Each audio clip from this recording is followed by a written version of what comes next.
નમસ્તે, હું છું જય કેસવાલા. ગઈકાલે આપણે જે આધાર કાર્ડ વિશે વાત કરી કે નવા બાળકોના જે આધાર કાર્ડ કઢાવવામાં લોકોને જે મુશ્કેલી થઈ રહી છે એ જ વાત આપણે થોડી વિશેષ આજ કરશું. કારણ કે ગઈકાલે હું કેશોદ પ્રાંત અધિકારીને મળ્યો તો એમણે પણ આપણી રજૂઆત સાંભળી અને આપણી રજૂઆતને ઉપર સુધી પહોંચાડવાની જવાબદારી લીધી. આજે હું જુનાગઢ જિલ્લા કલેક્ટરને આ રજૂઆત કરવા ગયો, પરંતુ એ કોઈ અગત્યની મિટિંગમાં હોવાથી મળી શક્યા નહીં. પરંતુ એમના એક કર્મચારીએ મારી આ રજૂઆત સાંભળી અને 5 મિનિટ ચર્ચા પણ કરી કે ખરેખર આ મુદ્દો તમારો સાચો છે. કારણ કે આ નવા બાળકોના આધાર કાર્ડ કઢાવવામાં મુશ્કેલી થઈ રહી છે. આવી રજૂઆતો ઘણી બધી આવી છે અને અમે લોકો પણ ઉપર રજૂઆત કરશું.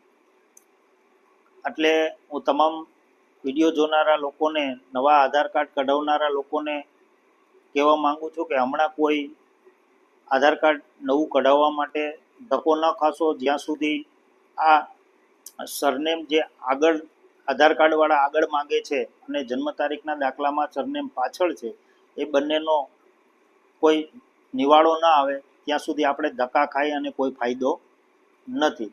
એટલા માટે થઈ અને આપણે હજુ પણ આની રજૂઆત આગળ કરશું.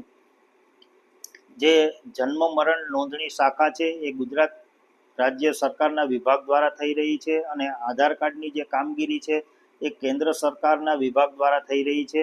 એટલા માટે થઈ અને આ બંનેમાં તફાવત છે કે જન્મ મરણ નોંધણી શાખામાં જન્મના દાખલાની અંદર સૌપ્રથમ નામ, પછી પિતાનું નામ અને પછી સરનેમ લખવામાં આવે છે. અને જ્યારે આધાર કાર્ડની અંદર સૌપ્રથમ સરનેમ, પછી વ્યક્તિનું નામ અને પછી એમના પિતાનું નામ લખવામાં આવે છે. એના કારણે કંઈ પ્રોબ્લેમ થયો છે.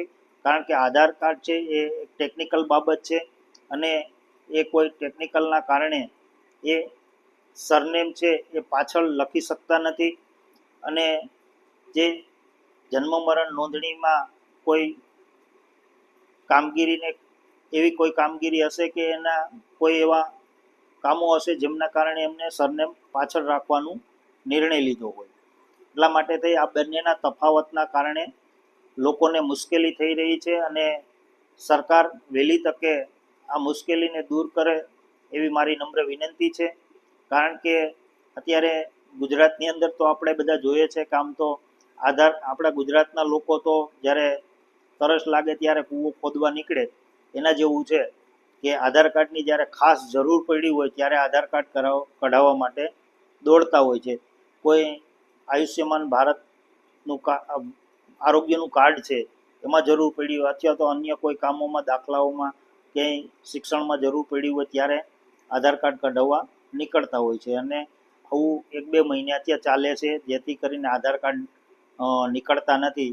અને આધાર કાર્ડ ન નીકળે એટલે એમને ક્યાંય કોઈને દવાખાનાનો પ્રોબ્લેમ આવ્યો હોય, ખર્ચો મોટો આવ્યો હોય, ગરીબ માણસ હોય તો ખરેખર એ ખૂબ મોટી મુશ્કેલીમાં મુકાઈ જાય છે. એટલા માટે થઈ અને તમે પણ બધા વિડીયો જોનારા મને સાથ અને સહકાર આપો જેથી કરીને આ વિડીયો સરકાર સુધી પહોંચી શકે. કારણ કે આપણે દિલ્હી કે ગાંધીનગર આપણે નાના માણસો છીએ, પહોંચી શકીએ, ત્યાં રજૂઆત કરવા જઈ શકીએ એવી આપણી ખરેખર પોઝિશન નથી. એટલા માટે તેને વિડીયોના માધ્યમથી હું આ રજૂઆતો કરું છું. એટલા માટે હું તમામ લોકોને પણ એક વિનંતી કરું કે આ વિડીયો શેર કરો જેથી કરીને વિડીયો અને તમારો પણ હોય તો અપલોડ કરો અથવા તો ફેસબુક, વોટ્સઅપ, ટ્વિટર, ઇન્સ્ટાગ્રામના માધ્યમથી તમે પણ આની રજૂઆતો કરો જેથી કરીને એ રજૂઆતો પહોંચી શકે. અને હેશટેગ બનાવો.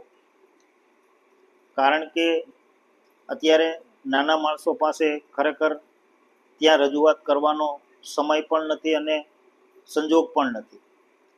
એટલા માટે થઈ અને હું સરકારને નમ્ર વિનંતી કરું છું કે ખરેખર આ કામ છે વહેલી તકે કરો જેથી લોકોની મુશ્કેલી દૂર થાય. અને સરકારને એક બીજી પણ નમ્ર વિનંતી કરું છું કે આ દેશની અંદર 1 નેશન 1 ઇલેક્શન જો થઈ શકતું હોય તો હું સરકારને એક વિનંતી કરું કે જો થઈ શકે તો 1 મેન 1 આઈડી પણ કરવાનો પ્રયત્ન કરો જેથી કરીને લોકોને આ જે ડોક્યુમેન્ટની જેટલી મુશ્કેલી છે ને એટલી મુશ્કેલી અત્યારે બીજી કંઈ જનતાને નથી. કારણ કે કેટલી પ્રકારના દાખલાઓ છે, કેટલી પ્રકારના આઈડી પ્રૂફો છે, આ બધાથી લોકોને નિવાળો મળે અને લોકોની પાસે સમય પણ નથી, કારણ કે આ બધા જ દાખલાઓની આઈડી પ્રૂફોની કામગીરીમાં કેટલું સમય અને ખર્ચ પણ થાય છે. એટલે વન મેન વન આઈડી, એક જ આઈડી પ્રૂફ હોય અને એક જ આઈડી પ્રૂફથી એક વ્યક્તિ ઓળખાવો જોઈએ. એવું પણ એક કંઈ કાર્ય કરો એવી આપ સરકારને મારી નમ્ર વિનંતી છે. આપ વન નેશન વન ઇલેક્શનનું કાર્ય જે કરી રહ્યા છો, પ્રયત્ન કરી રહ્યા છો, એ સફળ થાય એવી મારી શુભકામના છે. અને સરકાર ખૂબ સારા પ્રયત્નો કરી રહ્યા છે, એ બદલ સરકારનો ખૂબ ખૂબ આભાર હું વ્યક્ત કરું છું.